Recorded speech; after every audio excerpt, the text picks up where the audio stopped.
Senhores, boa noite. Então, nós vamos hoje tratar do recurso de revista, do recurso ordinário no processo do trabalho. Na verdade, nós vamos falar aqui no nosso último encontro, nossa última aula, a gente falou sobre embargos de declaração. Hoje nós falaremos do recurso ordinário, que é o recurso clássico, né, do processo trabalhista. É aquele recurso que tem a finalidade de permitir a revisão, né, a reanálise do julgado pela instância superior, ou seja, é o recurso que viabiliza a figura do duplo grau de jurisdição. Se a gente fosse fazer uma comparação entre o recurso ordinário no processo do trabalho com o processo civil, ele seria, né, o que a apelação é para o processo civil. Então, assim como a apelação para o processo civil permite impugnar as sentenças, o recurso ordinário é o recurso que nós utilizamos no processo do trabalho para impugnar as decisões, as sentenças proferidas nas reclamações trabalhistas, nas decisões do primeiro grau de jurisdição, né?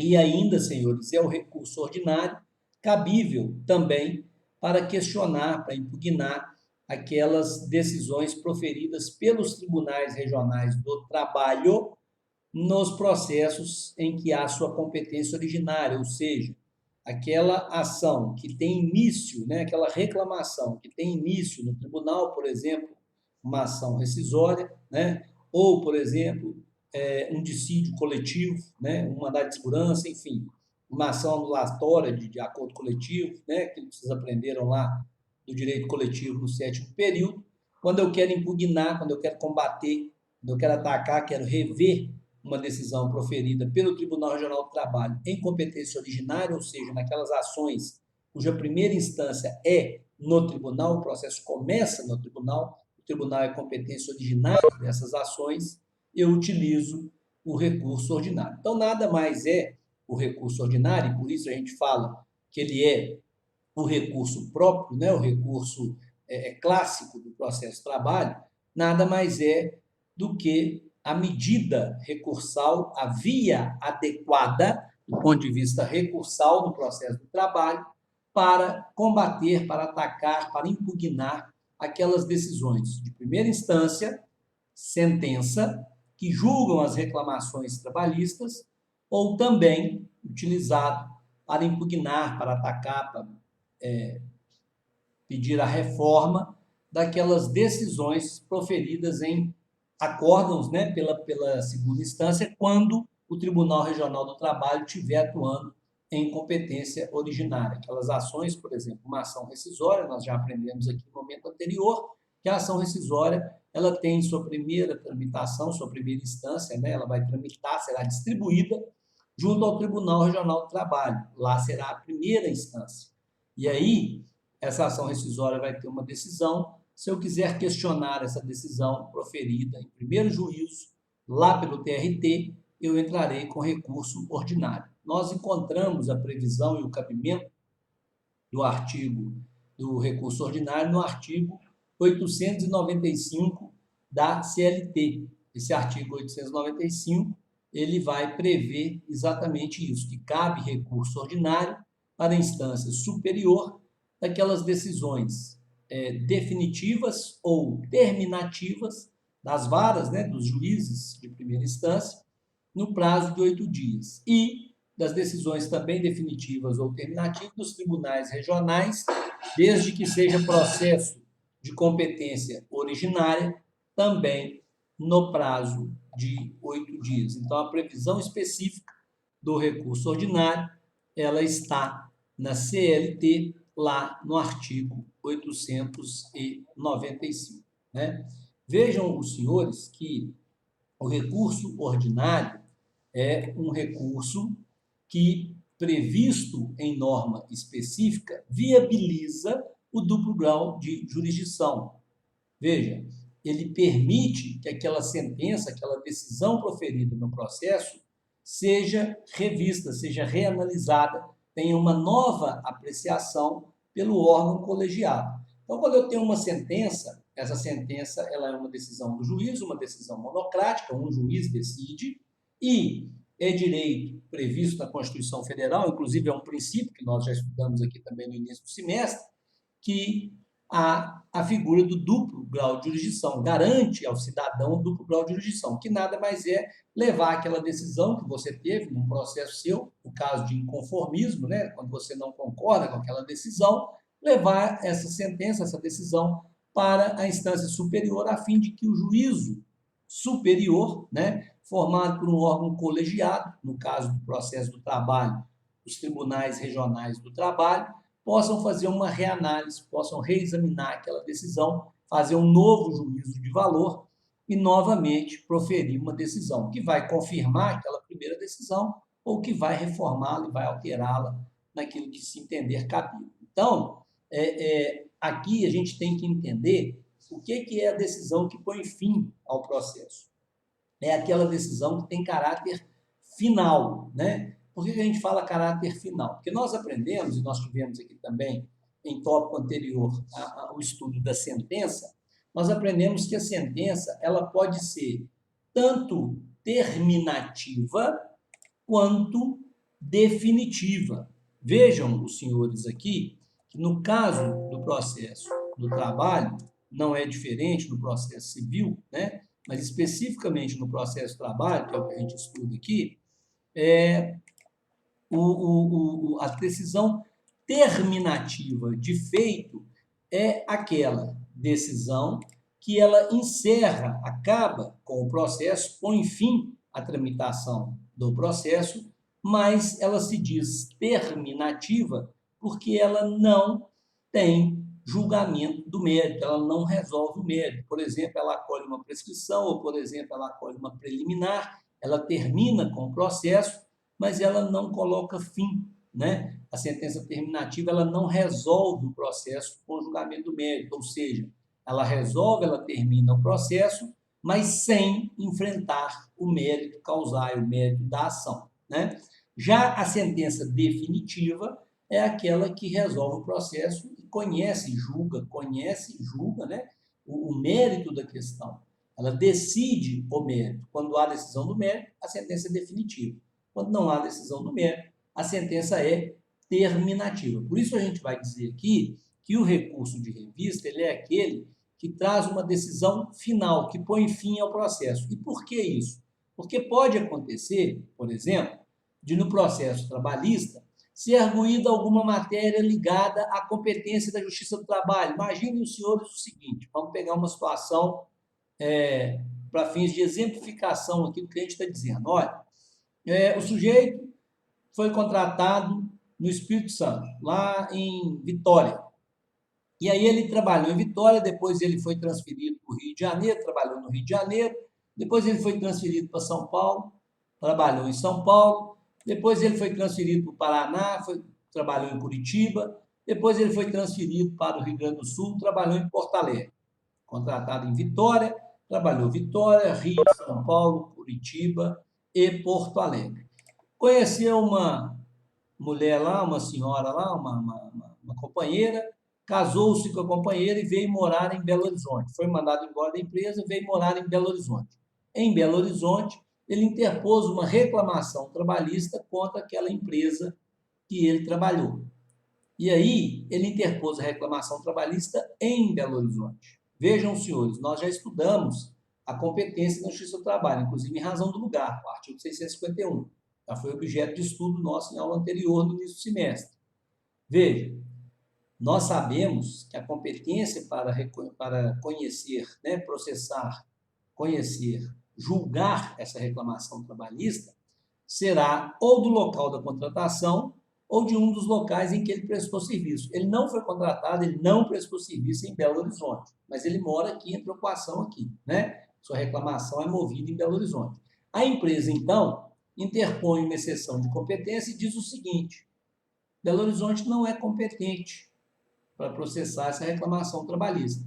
Pede ao juiz que decline para Vitória, que é onde ele foi contratado e trabalhou, ou para qualquer um dos outros foros, né, em que ele tenha prestado serviço. São Paulo, Rio de Janeiro, Curitiba e Porto Alegre.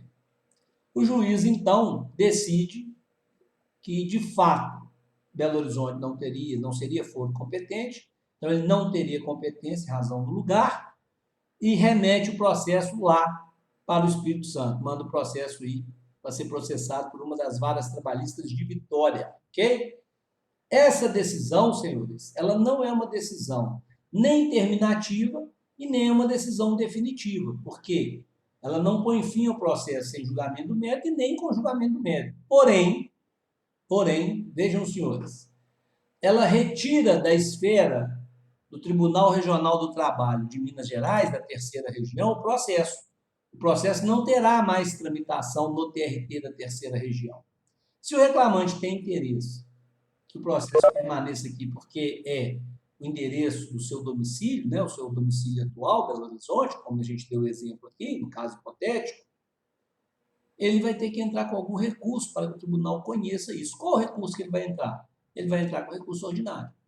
Ele vai entrar com recurso ordinário porque aquela decisão, apesar de não ser terminativa e não ser definitiva, ela põe fim à tramitação do processo na esfera do Tribunal Regional do Trabalho da terceira região. Se ele não entrar com esse recurso, o processo vai para a Vitória, vai ser lá que ele vai ser julgado, que ele vai ser conhecido, que ele vai ser processado. Então, a gente diz que deveria ser o recurso ordinário, né, quando há previsão legislativa, deveria ser o texto de previsão do recurso ordinário, de que ele é cabível contra todas as decisões que põem fim ao processo. Não só as terminativas e as definitivas, mas as que põem fim. Então, entendam, né, o seguinte, toda vez que o processo tem sua tramitação encerrada, cabe recurso ordinário. Se a sentença, se a decisão do juiz termina a tramitação do processo, independente dela ser com julgamento do mérito ou sem julgamento do mérito, desafia a interposição de recurso ordinário. O exemplo seria esses casos de competência, né? A alegação, por exemplo, como a gente falou aqui agora, da competência em razão do lugar. Mas teria outro exemplo, olha só. O sujeito fez uma prova por correio, se inscreveu no concurso para ser carteiro, ok? Passou na prova, se classificou, cumpriu todas as etapas do concurso, do edital. Chegou na última etapa, no exame médico, já aprovado em todas as etapas antes, ele foi reprovado pelo exame médico sob a alegação de que ele tem pé chato e que isso no futuro, daqui a alguns anos, pode gerar para ele um problema de saúde, e ele pode vir a ter um problema, porque a carteira anda muito, ele tem pé chato, etc. E aí o exame médico deu bomba nele. Aí ele quer ir na Justiça do Trabalho e reclamar, alegar o seguinte, olha, eu já tinha um pré-contrato, eu já fui aprovado no concurso, eu já passei em todas as etapas, o exame médico está me dando, está me reprovando, né? Não pode falar dando pau, falar reprovando, imagina, como é que está gravando? Está me reprovando aqui o exame médico, alegando que eu posso vir a ter incerto, né, no futuro, caso incerto, posso vir a ter um problema de saúde aqui em decorrência da figura do pé chato. Então, ele entra na Justiça Trabalhista e aí discussão levanta a matéria de que, apesar de ser pré-contrato, não seria contrato de trabalho, a matéria não seria da Justiça do Trabalho, seria matéria, por exemplo, civil, e que trata-se de pré-contrato, então não desafiaria a reclamação trabalhista, por exemplo. Alega incompetência da Justiça do Trabalho para a Justiça do Trabalho conhecer da matéria. Defesa do Correio. Aí o juiz entende que, de fato, essa ação deveria ir para a Justiça Comum, não da Justiça do Trabalho, da Justiça Federal, né? Correios, órgão de administração pública indireta, né? Empresa mista. Seria para a Justiça Federal. Aí o reclamante quer recorrer dessa decisão. Ela não julgou o mérito, nem extinguiu o processo sem julgamento do mérito, apenas declinou da competência e reconheceu ausência de competência em razão da matéria da Justiça do Trabalho. Nesse caso, ela põe fim, essa decisão, ela põe fim à tramitação desse processo na esfera do Tribunal Regional do Trabalho. O que cabe? Recurso ordinário. Então vejam, senhores, que quando a gente fala de recurso ordinário, nós entendemos o recurso ordinário como sendo aquela decisão cabível, para impugnar, para questionar, para atacar via adequada, via própria, de questionar, de impugnar, de atacar aquelas decisões que põem fim ao processo do trabalho, com ou sem julgamento do mérito, no âmbito do TRT competente, certo? Então, há esse detalhe aí, né, esse importante detalhe de que ele também vai ser cabível quanto àquela decisão que, apesar de interlocutória, como essa da competência, né, ela tem natureza que termina o feito, que encerra a tramitação do feito no âmbito daquele tribunal. Então, se ela põe fim, cabe a figura da interposição do recurso ordinário. Por isso que a gente fala que o recurso ordinário é o recurso próprio, é o recurso clássico, cabível para impugnação de sentença que põe fim à reclamação trabalhista, desde que seja a primeira decisão proferida no processo. Decisão proferida em processo de primeira instância. Reclamação trabalhista individual, decisão das varas, decisão dos juízes, sentença. Se a reclamação trabalhista ou o processo trabalhista, sítio coletivo, etc., o que for, tiver competência originária no Tribunal Regional do Trabalho, aquela primeira decisão vai desafiar recurso ordinário, né? Uma coisa importante, senhores, é que, diferentemente do processo civil, porque quando a gente fala que o recurso do trabalho ele pode ser, o processo de trabalho ele pode ser ter aplicação subsidiária do processo civil, e que o recurso ordinário é a apelação clássica do recurso trabalhista, ou seja, o recurso ordinário para nós combate sentença e faz um paralelo com o CPC, a gente tem que lembrar que naquilo que é incompatível com o processo de trabalho não se aplica o CPC. E aí vem um detalhe importante. Muita gente questiona a figura do acordo na Justiça do Trabalho. Olha, eu fiz um acordo, o juiz homologou a transação, homologou o acordo. Cabe recurso ordinário? Se a gente fosse falar do CPC, né, lá no artigo 487 do CPC, fala que há resolução de mérito, portanto, desafia recurso, homologação de transação, né? Agora, no processo do trabalho, nós já falamos, inclusive já falamos disso quando a gente trabalhou aqui a figura do acordo, falando de audiência, falando de sentença, o acordo, a homologação do acordo, ele equivale à coisa julgada. Ele é decisão irrecorrível, correto? Então, atenção para que a gente não confunda isso. No processo de trabalho, quando há homologação de acordo, trata-se de decisão, trata-se de sentença, põe fim ao processo, com julgamento do mérito, porque é a transação, não é decisão meritória, mas não cabe recurso. Homologação de acordo na Justiça do Trabalho equivale à decisão irrecorrível, correto? Então, vamos só lembrar disso aí, né? Para que a gente não faça uma confusão com o processo civil. Como eu disse, ainda que a decisão seja proferida pelo Tribunal Regional do Trabalho, se for decisão de primeira instância, né, caberá recurso ordinário. É muito importante a gente lembrar, como eu já comentei com os senhores em algumas oportunidades, que os tribunais eles têm os regimentos internos. Mais do que conhecer a CLT, é importante conhecer também os regimentos internos.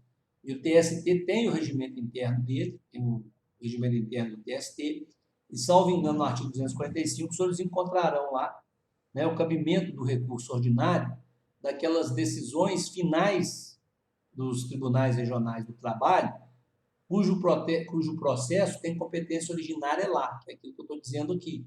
Por exemplo, ação anulatória, ação declaratória, agravo interno, ação rescisória, dissídio coletivo, habeas corpus, habeas data, mandado de segurança, tudo isso tem início, primeira instância, lá no Tribunal Regional do Trabalho, lá tem competência originária. Então, da decisão que for proferida lá, eu vou entrar com recurso ordinário. Porque, como eu disse, o recurso ordinário, senhores, ele tem o papel de duplo grau de jurisdição. Então, entendendo de forma bem tranquila e profunda o cabimento do recurso ordinário, Nós vamos falar agora do procedimento, dos efeitos, etc. Veja, prazo para interposição do recurso ordinário, 8 dias. No processo do trabalho, em regra, os prazos de recurso serão de 8 dias. 8 dias úteis. Apenas quando for embargos, que aí nós falaremos de prazo de 5 dias, regra geral. Regra geral, embargos é 5 dias, ainda que recurso. E qualquer outro tipo de recurso, regra geral, o prazo será de 8 dias. Então, o recurso ordinário, prazo para interposição, 8 dias. 8 dias úteis. A regra de contagem é a mesma. Contagem de prazo. Exclui o primeiro dia, inclui o último dia. Então, se eu tenho uma decisão, uma sentença, foi publicada no dia, por exemplo, 8 de junho, segunda-feira, eu vou excluir o dia 8, vou começar a contar dia 9.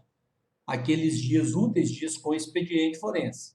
Vou contar 8 dias, é o prazo para que eu interponha o meu recurso ordinário. Efeito do recurso ordinário. Nós já falamos que a regra geral dos recursos do processo do trabalho é devolutivo, ou seja, os recursos do processo do trabalho, em linhas gerais, né, regra geral, eles têm efeito devolutivo. Essa devolutibilidade está ligada à matéria, aquilo que devolve, né, aqueles pontos, aquelas questões, objeto do processo, que o recurso devolve o conhecimento à instância superior, volta para que o tribunal novamente se pronuncie sobre aquelas questões. Então, observem, os senhores, que nesse caso, processo de trabalho, a devolutibilidade, ou seja, o recurso ordinário, devolve ao juízo adquém, a instância superior, o reexame da matéria que efetivamente foi impugnada pelo recorrente.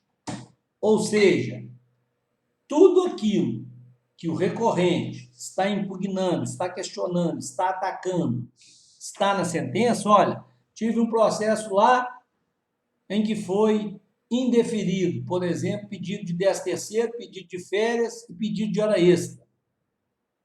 Aí o recorrente, reclamante, que teve isso indeferido, entra com recurso ordinário apenas questionando as horas extras. O tribunal não vai mais pronunciar sobre 13º e férias, fará coisa julgada. Por quê? Porque não foi atacado, não foi ponto de recurso. Recurso fala do quê? Fala de hora extra. Então, essa devolutibilidade do recurso ordinário, ela está limitada à matéria que efetivamente foi impugnada pelo recorrente. Vamos lembrar aqui de um princípio que nós aprendemos no início do semestre, que é o princípio da impugnação especificada. Importante demais para o processo de trabalho. Por quê? Porque quando eu faço uma defesa no processo de trabalho, eu preciso impugnar especificadamente, ponto a ponto, trazer fundamento, matéria de fato, por que eu estou indo contra aquilo ali. Lembra? Impugnar os documentos. Quando o reclamante vai se manifestar em sede de impugnação da defesa que foi apresentada pela reclamada, nós aprendemos que o reclamante também tem que impugnar, ponto a ponto, especificamente, tudo aquilo que a defesa fala. Aqui no recurso ordinário é a mesma coisa. Se você vai atacar uma sentença, se você vai impugnar uma sentença proferida no processo, você precisa impugnar ponto a ponto aquilo que foi objeto da decisão. O que você não impugnar vai ficar incontroverso. No caso, é fazer coisa julgada. Então, o recurso só devolve para o tribunal o conhecimento daquela matéria que você efetivamente impugnou, de forma específica, de forma fundamentada. Por isso, o efeito é devolutivo, mas a devolutibilidade, ela se limita, literalmente, àqueles pontos que o recurso ataca, aqueles pontos que o recurso pede reforma da decisão. Né? Somente o que é impugnado no recurso ordinário é que é devolvido para a cognição do juiz adquém, ou seja, somente aquilo que é objeto do recurso ordinário é que será objeto de manifestação da segunda instância e é sobre aquilo que a segunda instância vai se manifestar, certo? Ou seja, a matéria que você não recorreu, a matéria que não sofreu pedido de reforma nem de ataque de nenhuma das partes, haverá a figura da preclusão máxima, que é que a gente chama de coisa julgada. Também já aprendemos isso. né? E aí, senhores, o recurso ordinário, ele é cabível tanto para questionar erro in judicando, quanto erro in procedendo, né? Se o juiz atuou aplicando a lei de forma equivocada, ou se o juiz, por exemplo, cerceou o direito de alguém no procedimento, também quanto à aplicação da lei, também quanto à interpretação de fato, também quanto à interpretação de prova. Veja, a devolutibilidade, ela é ampla e restrita desde que você apresente fundamento e faça impugnação, né? E aí, uma questão importante com relação aos efeitos do recurso ordinário é que ele permite a execução provisória, né? O que é execução provisória? Aquilo que não foi ponto, aquilo que não foi objeto de recurso, aquilo que não foi impugnado, que está na decisão e ninguém impugnou, presume-se transitado em julgado. Ocorre a transição, presume-se não, ocorre a transição em julgado. Se ocorre a transição em julgado, ocorre a coisa julgada. Ocorreu a coisa julgada, eu posso pedir execução desde logo. Na prática, não se faz isso, porque como é um recurso de duplo grau, a decisão do tribunal pode alterar aquilo que já está decidido no processo. Mas, em regra, pode ser feito.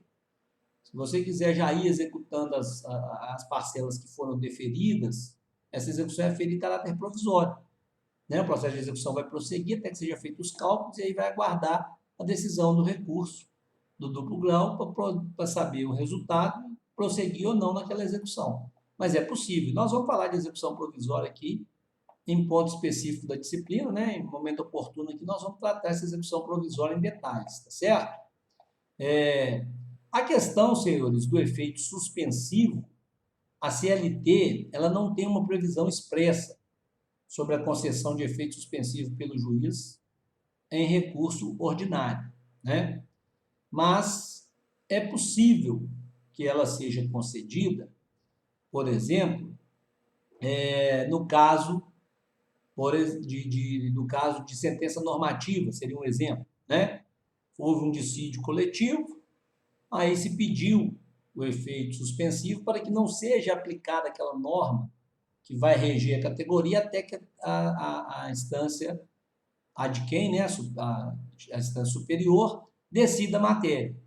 A ideia é que você não tenha uma aplicação de uma questão que ainda não foi julgada em definitivo e que isso possa trazer prejuízo às partes. Então, em regra, seria possível, né, essa figura de suspensão dos efeitos só quando de fato houver um prejuízo irreversível na aplicação da decisão até o julgamento final. Regra geral é efeito devolutivo sem efeito suspensivo, tá certo? Uma questão importante é a figura do pré-questionamento. Nós já falamos aqui que se tiver alguma questão na sentença que o juiz não tenha apreciado, né, que houve omissão, não foi objeto de pronunciamento da primeira instância, o recurso ordinário, ele pode questionar essas questões, pedir ao tribunal que manifeste sobre essas questões, desde que ele tenha feito o pré-questionamento. E esse pré-questionamento nós já sabemos. Esse pré-questionamento ele é feito através do embargo de declaração. Você vai arguir, embargo de declaração, que houve omissão do julgado. Se o juiz da primeira instância mantiver a decisão e mantiver a omissão, a matéria é pré-questionada. No seu recurso ordinário, você pede, então, ao tribunal que conheça da matéria, né, e que profira julgamento sobre aquela matéria, ou que anule a decisão e devolva para que o primeiro grau, para que a primeira instância manifeste sobre aquele ponto. Correto? Senhores, importante a gente falar sobre os pressupostos de admissibilidade do recurso ordinário. Vejam bem, todos aqueles pressupostos genéricos que nós já estudamos anteriormente, intrínsecos e extrínsecos, são aplicáveis ao recurso ordinário. Além daqueles lá que são comuns a todos os recursos, nós precisamos observar no recurso ordinário o que a gente chama de pressupostos específicos, né, ou peculiares do recurso ordinário. O primeiro deles é a figura do preparo. O preparo na Justiça do Trabalho ele é composto pelas custas processuais e pelo depósito recursal. As custas processuais, regra geral, 2% são arbitradas pelo juiz em 2% sobre o valor estimado da condenação. Quando o juiz dá uma sentença, ele arbitra-se o valor de tanto para fins de condenação. Ou estima-se a condenação em tantos R$1.000, por exemplo. Então, se ele faz o arbitramento de R$100.000, as custas é 2% sobre R$100.000, será de R$2.000. Então, a pessoa que vai interpor o recurso ordinário tem que fazer o recolhimento das custas 2%. O reclamante, em regra, se estiver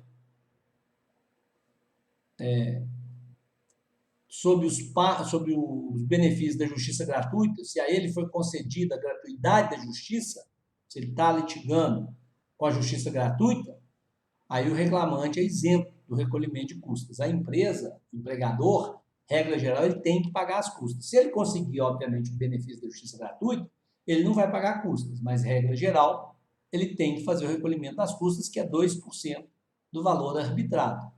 Se ele não fizer o recolhimento das custas, o recurso será deserto. Ele vai entrar com o recurso e vai ter a deserção. Da mesma forma, existe uma figura no processo de trabalho chamada de depósito recursal. Esse depósito recursal ele tem natureza de garantia.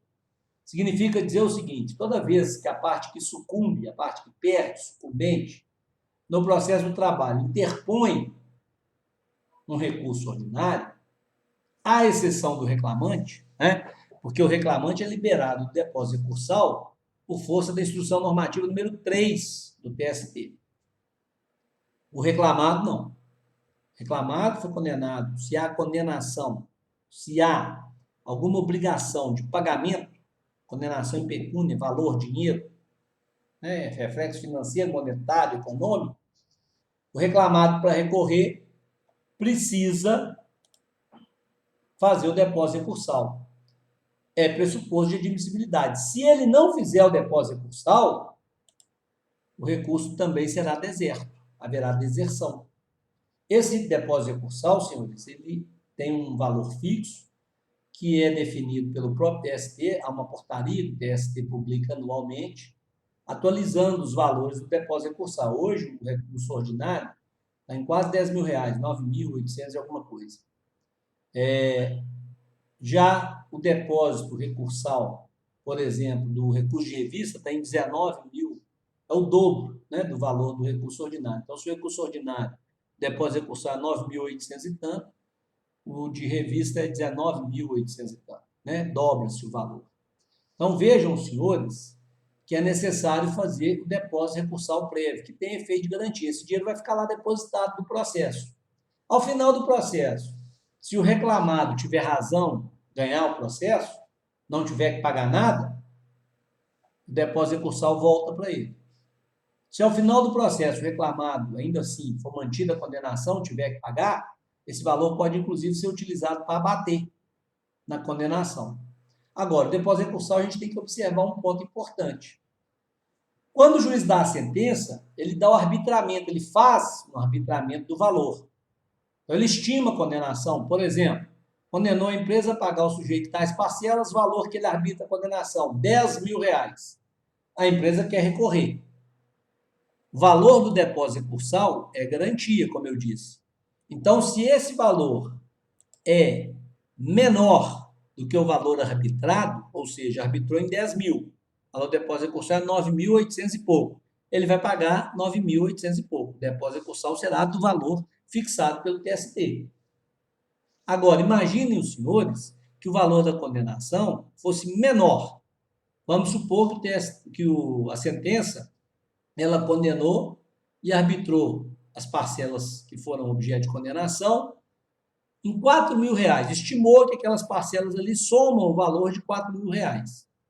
Se o depósito recursal é garantia e é 9.000 e tanto, eu não posso obrigar a parte a garantir o juízo para além do que ela deve.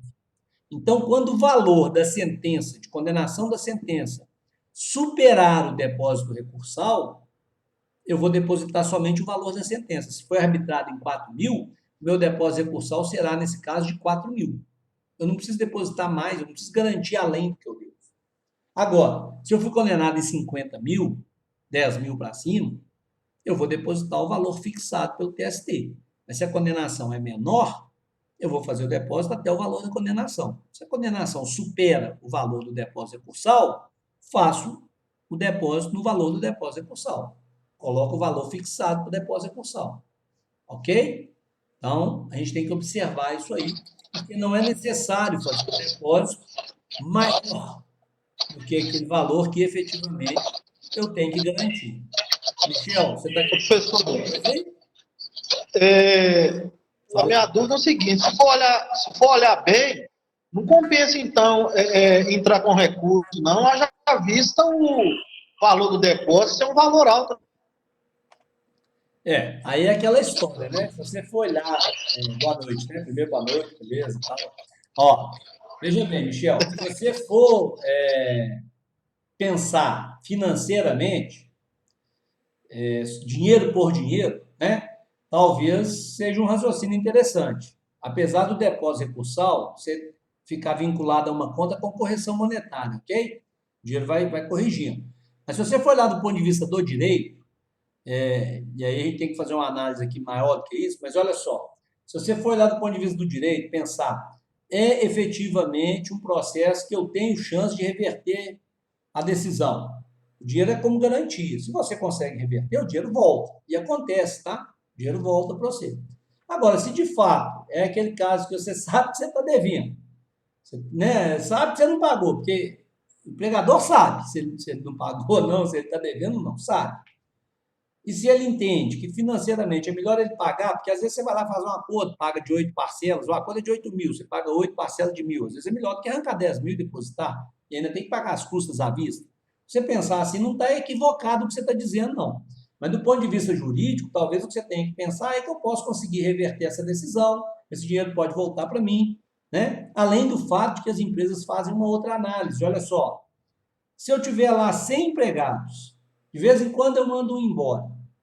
Se eu não recorro, e o processo dura menos tempo, e efetivamente ele tem uma tramitação mais rápida e mais efetiva de recebimento do empregado, isso pode até ser um fato motivador dos empregados irem mais à justiça.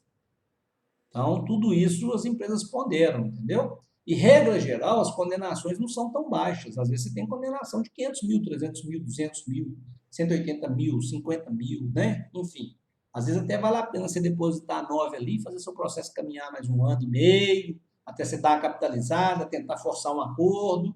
Talvez você faça até um recurso de revista. Quando a gente falar do recurso de revista, você vai ver. Recurso de revista é 19.000 e tanto o depósito.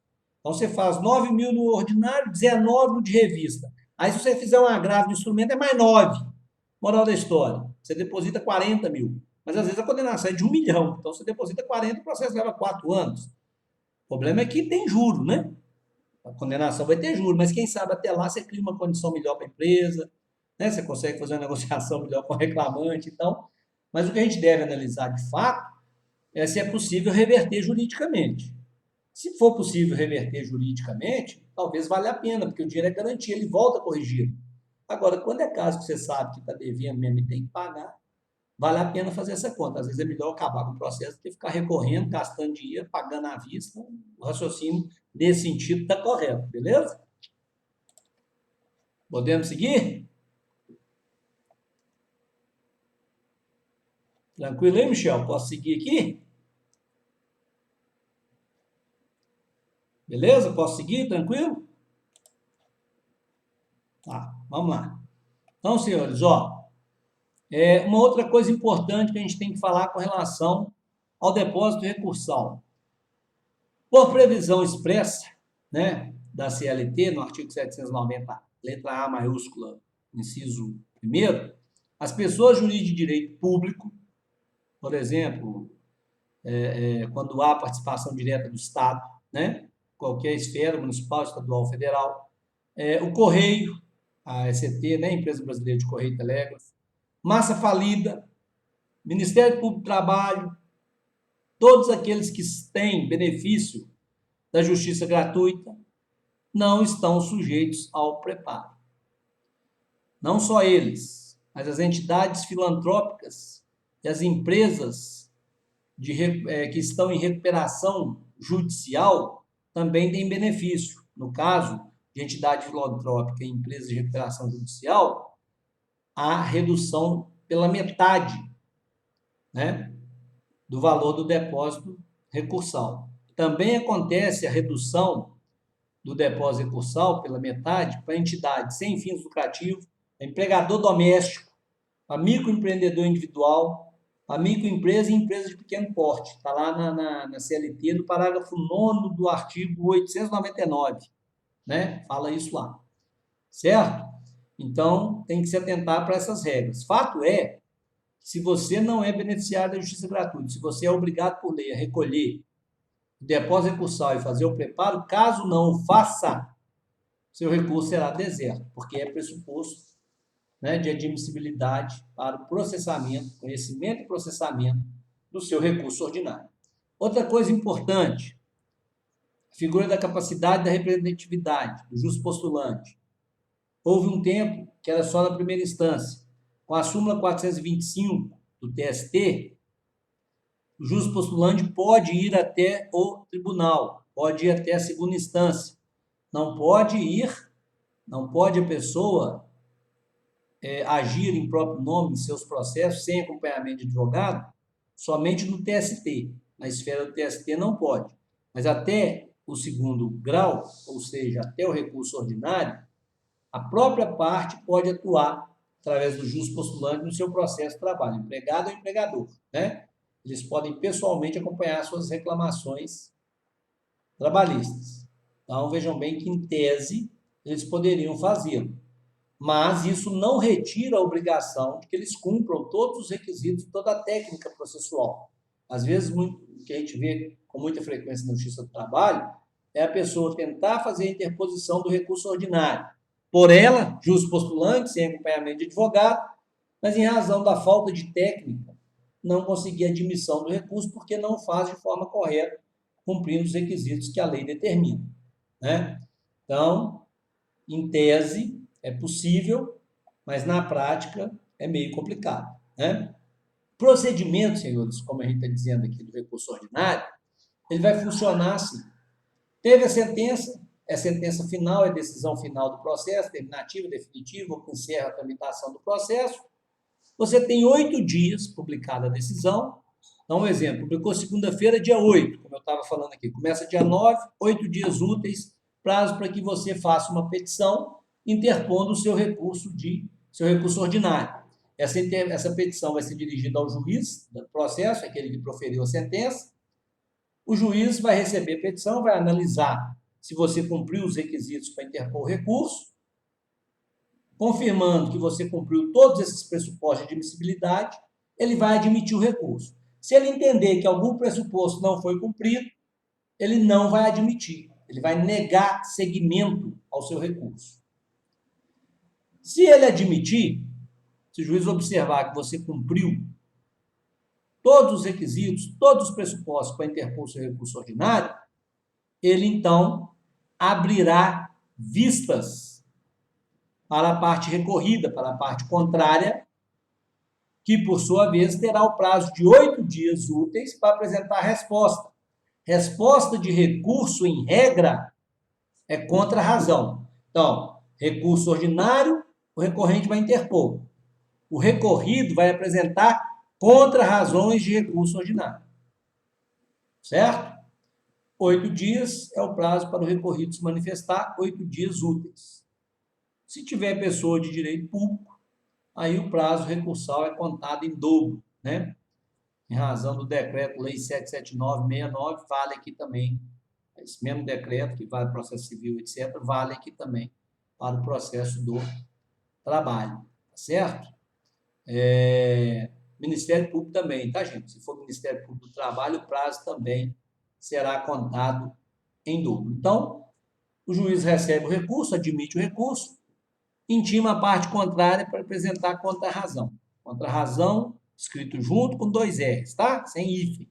contra razões RR, contra RR razões, tá bom? Prazo de 8 dias, beleza.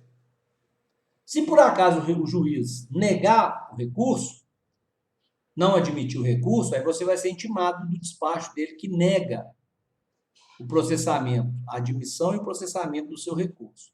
Aí é caso de agravo do instrumento. Será daqui 2 aulas nós vamos falar disso, tá?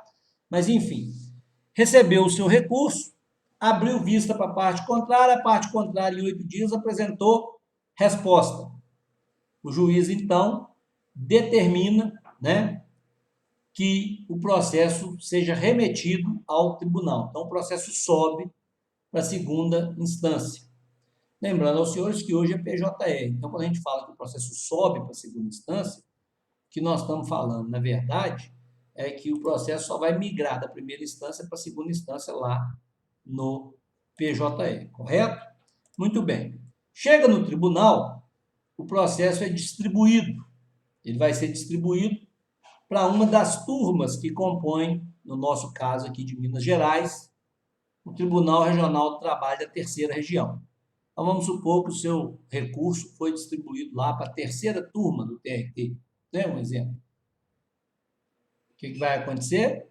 Lá na terceira turma, haverá um desembargador. Os juízes que atuam no Tribunal Regional do Trabalho são tratados, né? O tratamento adequado é desembargador. Primeira instância, juiz do trabalho. Não é juiz de direito. Nós já até falamos isso aqui com os senhores antes. Juiz de direito é justiça comum.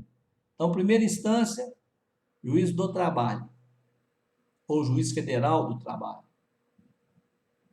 Segunda instância, no processo de trabalho, desembargador, os que estão lá no TRT.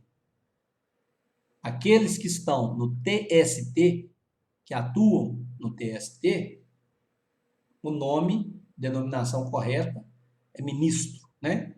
Então, juiz do trabalho, desembargador do Tribunal Regional do Trabalho, ministro do Tribunal Superior do Trabalho. Tratamento adequado, nomenclatura correta é importante, tá, gente? Vamos lá. Seu processo vai chegar no tribunal, haverá, conforme o regimento interno do tribunal, a distribuição. Feita a distribuição, os autos receberão um relator. O relator é o desembargador responsável por dar o andamento, despachar, remeter, determinar no seu recurso, né, no seu processo lá na segunda instância. Então, o processo vai concluído ao relator, vai observar se há matéria ou não para manifestação do Ministério Público do Trabalho. Se houver matéria para manifestação do Ministério Público do Trabalho, vai para o Ministério Público do Trabalho para que ele emita seu parecer. Se o Ministério Público do Trabalho não tiver que intervir, ele diz que não é caso de intervenção, devolve para o relator. A partir daí, o relator, então, vai fazer o seu voto, né? Quando o relator for fazer o seu voto, o que ele vai observar? Ele vai analisar de novo se o seu recurso ordinário cumpre todos os prazos e pressupostos, todos os pressupostos e condições para a tramitação. Então, ele vai conferir seu depósito recursal, ele vai conferir as custas, ele vai conferir representatividade, ele vai conferir interesse processual de recorrer, ele vai conferir legitimidade, enfim, todos aqueles pressupostos, ele vai observar novamente, vai fazer uma nova análise, um novo juízo de admissibilidade. Aí o relator pode indeferir o seu recurso. Se ele indeferir, de novo, vem a história do agravo, que nós vamos estudar aqui. Se ele não indeferir, né, ele vai manter o processamento do recurso, vai dar vista, vai fazer o seu voto e vai dar vista para o revisor. Depois disso, né, o processo vai para a pauta de julgamento, vai ser marcada uma sessão. Vai incluir o seu processo numa sessão de julgamento. Então, você terá lá, nessa sessão de julgamento, a participação de 3 julgadores, 3 desembargadores. O relator, o revisor e o vogal. Quando vai para a sessão de julgamento, né, é permitida a figura da sustentação oral. O advogado pode ocupar a tribuna por 10 minutos, no caso a parte se for de jus postulante, mas quando é jus postulante, os desembargadores geralmente evitam que as partes façam manifestação por falta de conteúdo técnico, mas enfim, teoricamente você tem direito de fazer a sustentação oral, então você vai ocupar a tribuna, né, para fazer a sustentação oral. Faz a sustentação oral primeiro o recorrente, depois o recorrido, direito de defesa, né? Primeiro sempre recorrente, o autor, o reclamante, depois, na sequência, réu, recorrido, né? Reclamado. Então, você faz, ocupa a tribuna. Um detalhe importante, lá na sistemática de julgamento do Tribunal Regional do Trabalho, no processo de trabalho, quando você vai fazer a sustentação oral, o relator lê a proposta de voto. Então, você vai lá fazer, né? Por exemplo, aqui o Hendrix, está me ouvindo aí, Hendrix? Por exemplo, o Hendrix vai lá fazer uma sustentação oral no Tribunal do Trabalho, né? Então, ele chega lá, ele é o recorrente, aí o relator vai dizer para ele, senhor doutor Hendrix, vou ler aqui para o senhor a proposta de voto. Então, o Hendrix, ele recorreu pedindo hora extra, perdeu hora extra na primeira instância, pediu no recurso dele a reforma da decisão para que haja condenação, para que seja reconhecido o direito de hora extra e haja condenação da empresa e pagamento de hora extra. É o pedido do Hendrix, né? Pelo reclamante cliente dele lá. Aí o tribunal, na hora que ele chegar lá no tribunal para fazer a sustentação oral do julgamento dele, o relator vai dizer para ele assim, doutor Hendrix, vai chamar ele lá na tribuna, ele vai ocupar a tribuna, vai vestir a beca, bonitão lá, que estava lá para a tribuna. E aí na tribuna, o relator vai ler a proposta de voto. Minuta lá. Ô, doutor Hendrix, eu vou ler para o senhor aqui, eu estou recebendo o seu recurso e dando provimento para reformar a decisão e determinar o pagamento de hora extra. O que o relator está falando com ele? Você ganhou, viu, Hendrix? Você pediu aqui, eu estou te dando. E aí ele vai passar a palavra para o Hendrix. Então, é uma prática comum, lá no Tribunal Regional do Trabalho, que os advogados façam sustentação oral depois de saber o voto. Porque, obviamente, se o voto é a seu favor, você não precisa ficar lá convencendo as pessoas a votarem a seu favor. Nessa hipótese, o que o Hendrix pode fazer, porque são 3 votos, né? E do relator é só um. Então, o relator está falando que sim, mas quem sabe o revisor vogal fala que não. Então, o Hendrix, né, muito esperto, inteligente, estrategista, o que ele faz? Ele vai pedir ao relator para ouvir o segundo voto. E se houver divergência, que é o voto do revisor, ele vai reservar o direito de fazer sustentação oral. Então, ele vai falar o seguinte, excelência, eu vou reservar o direito de fazer sustentação oral em caso de voto divergente. O que ele está dizendo? Vamos ouvir o segundo voto. Se o segundo voto for conforme Vossa Excelência, eu ganhei, não quero falar não, porque 2-1 eu ganho. Agora, se o segundo voto for contra, aí eu quero sustentar para ver se eu convenço o terceiro voto. É uma prática comum do Tribunal Trabalhista. Você ouve a proposta de voto e aí manifesta se você, de fato, vai ou não usar a tribuna para poder fazer a sua sustentação oral. Ou, se você primeiro quer ouvir se tem voto divergente, para só depois, se for o caso, fazer a sustentação oral. Então, isso é plenamente possível, compatível, é assim que funciona na prática lá, no julgamento do Tribunal Regional, né? Principalmente o nosso aqui, que é o da terceira região. Então, vejam os senhores que, depois de proferida a sustentação oral, colhem-se os votos, 1, 2, 3, relator, revisor e vogal, e vai ser proclamado o resultado do julgamento. Eles vão dizer lá, né? Foi dado provimento ao recurso à unanimidade, significa que os 3 votaram a favor do recurso. Foi dado provimento ao recurso por maioria de votos, significa que 2 foram a favor, 1 foi contra. Ou foi negado provimento ao recurso, significa que você perdeu o recurso, né? Então, essas normas regimentais sobre sustentação oral, etc., os senhores as encontrarão todas no regimento interno, né? Os senhores não vão encontrar isso na CLT. Principalmente essa que fala que o relator faz né, o relatóriozinho da causa, apontando a proposta de minuta, né, de voto, aí concede a palavra aos advogados, os advogados falam ou não, pelo prazo previsto no regimento, e na sequência colhem-se os demais votos para poder finalizar o julgamento. Tudo isso aí está no regimento interno, não está na CLT, mas está no regimento interno do TRT, só os senhores observarem lá, os senhores verão, né? Detalhe importante, senhores, é que esse direito de manifestação e de sustentação oral, ele é previsto em lei federal, que é a Lei 8.906, 8.906 de 94, que é o Estatuto da Ordem dos Advogados do Brasil. Então, é um direito do advogado ocupar a tribuna e sustentar perante os tribunais durante os julgamentos, né, sessão de julgamento de recurso, ok? Sempre após o voto do relator, correto? Então, é assim que vai funcionar em termos de procedimento o julgamento do recurso ordinário lá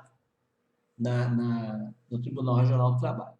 Aí, senhores, tem uma questão importante aqui que a gente tem que falar, que é aquela figura de resultado, quando o resultado do processo é não unânime. Existia, né, em lei anterior, a figura do julgamento não unânime. Quando não fosse unânime, poderia se discutir com um tipo de recurso próprio, né, o que a gente chamava antes, no CPC de 1973, a gente chamava isso de embargos infringentes. Tem alguns advogados mais antigos, ou que ainda não se atualizaram, que ainda falam em embargo infringente. O que acontece? O CPC novo, o CPC de 2015, ele criou uma figura chamada de incidente de julgamento do resultado não unânime. Se você teve um julgamento em recurso ordinário, seria o caso do processo de trabalho, por 2-1, haveria-se uma discussão se você pode ou não questionar, abrir o incidente em razão do resultado não ter sido unânime, para questionar o próprio resultado, né? Quando não fosse unânime, quando tivesse voto divergente, tá certo? A questão é que isso aí não tem uma aplicação direta no processo do trabalho. Primeiro, porque a CLT, apesar da previsão de aplicação subsidiária, ela é omissa, né? Mas, efetivamente, a gente considera que essa norma de questionar o resultado não unânime, voto por 2-1, 2 a favor, 1 contra, né? A gente considera que isso ofende, que eu falo, o processo de trabalho, né? O processo de trabalho, ele considera que isso ofende o princípio da celeridade da economia processual, da simplicidade de forma, da eficiência e também da vedação de retrocesso social. Então, é incompatível essa figura prevista no CPC, né? Os senhores encontrarão lá no artigo 942 do CPC, ela não se aplica ao processo de trabalho, porque é incompatível com os princípios que regem o nosso processo trabalhista, certo? Então, a gente não consegue fazer isso, é desautorizada essa aplicação do incidente e julgamento do resultado não unânime no processo trabalhista, correto? O processo ele terá seu trâmite normal. A decisão que for proferida no recurso ordinário, a gente pode interpor embargo de declaração, se for o caso, nós já aprendemos embargo de declaração aqui, quando é que ele cabe, e outra possibilidade é entrar com recurso de revista. Recurso de revista que é o objeto, tema da nossa próxima aula, correto? Está previsto lá na CLT, no artigo 896. Aconselho aos senhores que já deem uma olhadinha, porque é um artigo extremamente extenso, e a matéria, o conteúdo do recurso de revista é um conteúdo mais complexo, porque ele é o recurso de via estreita, né? Aquele recurso restritivo de matéria de direito no processo de trabalho. Mas isso aí será tema da nossa próxima aula, não é para agora, ok? Senhores, eu, por enquanto, vou agradecer a presença dos senhores aqui e vou abrir, né? A vantagem da gente utilizar essa ferramenta aqui é que a gente consegue abrir para manifestação dos senhores. Então, eu vou chamando aqui um por um, na minha ordem aqui, que aparece aqui para mim dos presentes, os participantes, e os senhores fiquem à vontade para fazer qualquer consideração ou tiverem alguma dúvida, alguma pergunta, quiserem fazer sobre o conteúdo da matéria, os senhores fiquem à vontade, eu vou chamando aí, acho que os senhores estão me ouvindo, né? Alisson, você é o primeiro aqui da minha lista, está me ouvindo aí, Alisson? Era muito grossa para Está me ouvindo? E ao retornar, começou a cortar. Alguma pergunta? Quer fazer alguma consideração, alguma dúvida? Saboreando cada pedaço. Comeu grande parte do corpo, ainda cru. Posteriormente, Não? afirmou que as partes mais deliciosas foram a do pescoço e a língua. Domingos, está me ouvindo? Sem pergunta. Tranquilo aí? Entendeu tudo direitinho? Tranquilo. Conseguiu acompanhar, beleza? O som tá bom, tudo certo? Está perfeito, perfeito. Beleza. Obrigado, viu? Não. Gerciano, Perante. alguma pergunta aí, bicho? Não, tá tranquilo. Tranquilo? Tranquilo. Quer fazer alguma observação, alguma pergunta, alguma coisa? Falar alguma coisa? Não, tá tranquilo. Beleza. Hendrix, Opa, escuto muito bem, alto bom som. tá me ouvindo Você aí? me chamou aqui, não deu tempo de responder, É, mas os elogios foram anotados e espero ser um bom advogado desse jeito mesmo, viu? Ah, vou encontrar com não, aí você nas tribunas da vida de verdade. Tá me ouvindo? chamei até o pessoal aqui de casa para escutar, ó, me chamando de Dr. Hendrix e falando desse jeito. Mas daqui a pouco vai ser Dr. Hendrix mesmo, pô, se já não é. Hã? Não só o senhor, mas Não, também mas os outros ficou, colegas do senhor aqui. Hein? Você sabe que ficou muito bem. ano passado eu tive a oportunidade de fazer uma audiência em que eu era advogado de uma empresa e era uma ação com mais de um reclamante. Eram 3 reclamantes. E dos 3 advogados dos reclamantes, uma advogada era a Michele, outra advogada era a Bruna, e um outro advogado, eu não lembro quem que era não, porque não era, não tinha sido aluno meu, mas tanto a Michele quanto a Bruna não foram na mesma sala, mas foram alunas nossas, né, inclusive da FAMIC.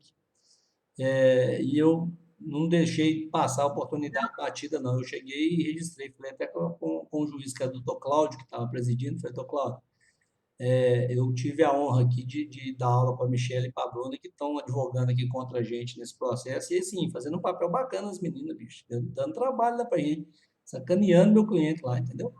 E a gente fica feliz, né? Porque tudo que a gente mais quer ver é o trabalho da gente ter resultado, né? Então a gente fala assim, mas já foram várias as oportunidades que eu tive de encontrar com ex-alunos nossos na prática forense. É uma coisa muito gratificante, porque você vê o aluno ali, né? Você vê que realmente ele prosseguiu e entrou na carreira jurídica e tal. Nós temos um aluno, entre vários outros tantos, mas nós temos um aluno da FAMIG que passou agora no último concurso para juiz do trabalho. E a gente, de vez em quando, é convidado para fazer participação de banca, né? Quando o juiz vai fazer o concurso e faz as bancas, eles escolhem alguns professores e tal, etc., membros da OAB e tal, e eu já tive a oportunidade de participar de bancas de juiz, e eu tive a oportunidade de participar desse aluno nosso, ex-aluno da família, que vai assumir agora como juiz do trabalho e que passou no último concurso lá e foi aluno nosso. Então, isso aí, bicho, é uma coisa que a gente torce para acontecer de verdade, tá? Tomara que seja breve e rapidamente com os senhores todos, beleza? Beleza, pode deixar, mas a aula de hoje ficou tudo esclarecido. Agora, sem querer sacanear, todos nós sabemos que você estava com o áudio ligado aí, estava jantando, vendo novela, mas não tem problema não. Né? Aula online tem disso, né, Domingos? Fazer o quê? Já que quer ver novela, deixa eu ver novela, né? A gente tenta esconder, mas acaba sendo descoberto, é até sacanagem da vida. É porque a hora que eu abri seu microfone, eu estava vendo a Tereza Cristina falar no fundo, entendeu? Por isso que eu vi que você estava vendo novela. Ah, então beleza. Tava discutindo aqui com a minha mãe, entendeu? O negócio. Ela tava me contando da novela que eu pedi, mas deixa isso baixo, não conta pra ninguém, não, hein? Um abraço para você. Ô, Júlio, Abraço. tá me ouvindo aí, Júlio? Ouvindo. Tranquilo? Alguma pergunta? Quer fazer alguma consideração aí? Agora não, professor. Obrigado aí pela aula. Obrigado a você pela companhia e estou à sua disposição, tá? Marcelo, você consegue falar com a gente aí?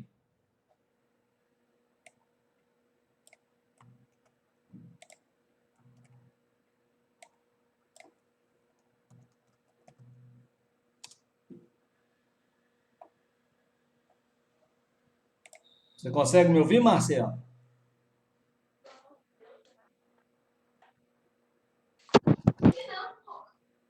Marcelo, tá me ouvindo? Se tiver alguma observação, quiser mandar alguma pergunta aí, se quiser mandar no chat também. Eu não estou conseguindo te ouvir, não. Estou vendo que você está com o microfone aberto aqui, mas não consigo te ouvir.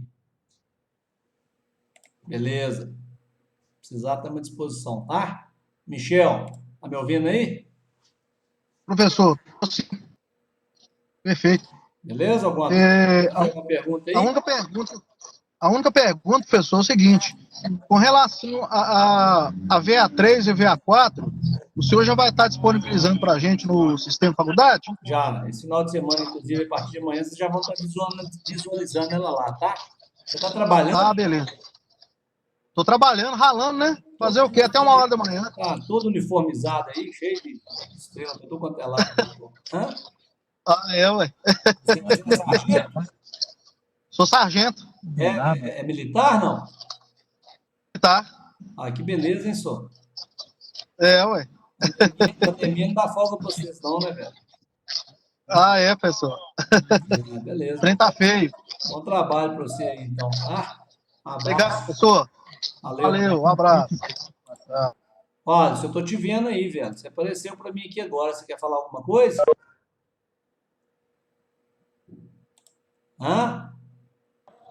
Perfeito, perfeita aula. Agora eu tô te ouvindo também. Tô te vendo e tô te ouvindo aí, ó. Beleza, pura. Essa ferramenta Tranquilo. é que a gente tem um contato melhor, né? Do que o YouTube. O YouTube Eu gostei. Tem que ter contato, cara. Eu gostei bastante também, viu? Não, beleza, então. Se tiver alguma dúvida aí, pode encaminhar, falou? Fechou, professor. Vanessa, Oi. e aí? Alguma dúvida? Quer fazer alguma consideração, alguma pergunta, algum ponto que você quer algum esclarecimento? Não, tá tranquilo. Tranquilo? Muito obrigada. Então tá bom. Senhores, agradeço aí. Acho que não faltou ninguém, não, né? Chamei todo mundo aqui. Pelo menos que estão aparecendo para mim foi todo mundo aqui. Agradeço os senhores aí mais uma vez pela companhia e fico à disposição. Vamos ver a 4 e a 3 aí, o menino Tá? aí que pergunta se vai disponibilizar no final de semana. Como é que é? Sobre a questão dos grupos, como é que ficou definido? Tá, quem tá falando? Oi. Marcelo? Oi, é Marcelo? Ou Domingos? Não, Marcelo. Ah, Fui eu, não. Marcelo mesmo. beleza. A 3 da questão dos grupos. Tá, é o seguinte, vocês vão poder fazer elas em grupo na medida que vocês escolherem lá. Eu tinha tentado fazer uma avaliação sequencial, mas não posso. A coordenação me deu prazo para abrir e me falou a forma de fazer. Então, vocês podem fazer em grupo, mas vocês vão postar uma para cada aluno, tá certo? Vocês podem definir o grupo aí, pode ser o grupo que vocês fizeram a VA1, pode ser o grupo que vocês quiserem montar, tiver mais facilidade, porque às vezes por causa da pandemia fica mais fácil para uns, menos fácil para outros, mas enfim, vocês têm a liberdade para montar o grupo. Aí eu só vou pedir que quando montarem o grupo, encaminhem para mim lá no WhatsApp para a gente saber quais que são de quais grupos, e aí cada aluno posta a sua VA, beleza? Igual foi as outras. Pode ser a mesma VA para todo mundo. Por exemplo, o grupo faz uma VA com o nome lá de 5 alunos, mas cada aluno posta por si, entendeu? Repetindo o conteúdo. Não tem problema não, porque tem que ficar registrado no sistema para fins de nota. Mas eu estava com uma ideia de fazer uma avaliação sequencial, de forma que uma parte da turma fizesse um pedaço, outra turma fizesse outro pedaço. Mas a gente não tem ferramenta para fazer isso ainda, então, nesse semestre, até o final do semestre agora, nós vamos ter que mandar o modelo tradicional. Então, você vai fazer a VA3 e vai fazer a VA4, vai postar a 3 e vai postar a 4. Pode ser feito em grupo, mas cada aluno posta a sua. Ficou claro? Deu para entender, Marcelo? Não?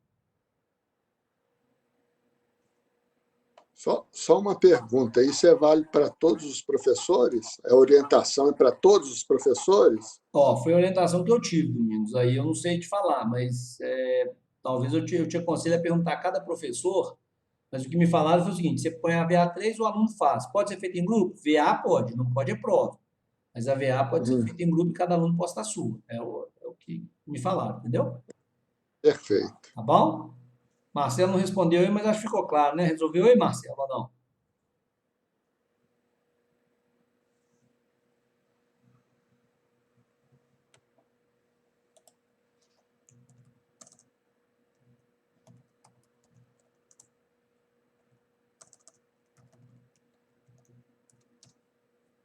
Perguntar para ele aqui. Mas se tiver Boa noite, alguma dúvida, pode encaminhar, tá, gente?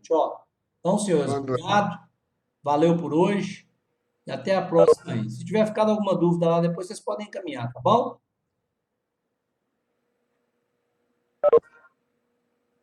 Aquele abraço, tá? Com Deus.